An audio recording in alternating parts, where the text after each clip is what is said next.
Recently, my euthanasia request for my mental suffering got approved. Hello everybody. I recently came across this TikTok from the Free Press about a woman named Zoraya who's 28 and lives in the Netherlands. Her euthanasia request was approved for her mental suffering, and she is scheduled to die in May. This video boggled my mind for a couple of reasons. I think we're all familiar with the physician suicide that currently happens, and when you say physician-assisted suicide, you think of somebody that is terminally ill and has no chance of survival. Euthanasia is different in the fact that the person may not have a terminal illness. In Zoraya's case, was for mental suffering and her depression.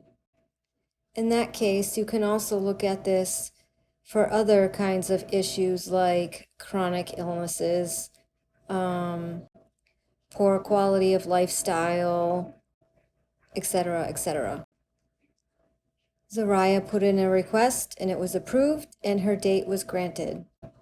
You think about it and it kind of seems so simple, like I'm putting in a request to rent an apartment and my apartment got approved and this is the day that I move in. It just seems so simple and so easy. And the first thing I ask myself and wonder is this like moral?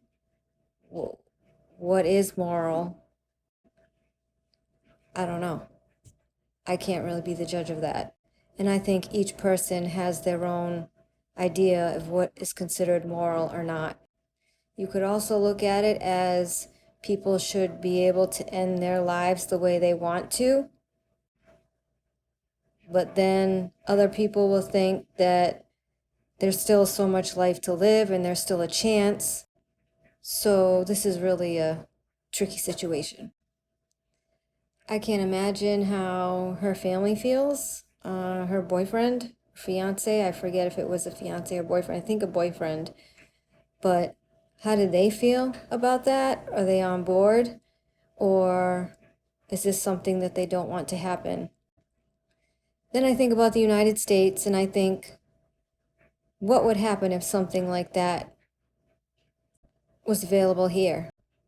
Should it be? And what would it be used for? Who would qualify? Who is the body that gets to say, yes, we approve your request? To me, that seems like a pretty powerful responsibility.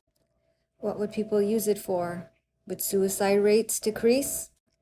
The Free Press reporter shared some statistics since the Netherlands started approving euthanasia requests.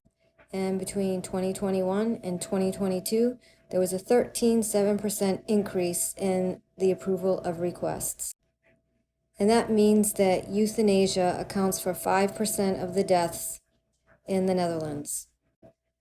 One doctor stated that since euthanasia became a thing, his quote was, "The Dutch euthanasia practice evolved from death being a last resort to death becoming a default option." In my mind, I think he meant that it's become a slippery slope, like it was meant for one thing and it's kind of maybe gone a different way. I have no opinion to give here.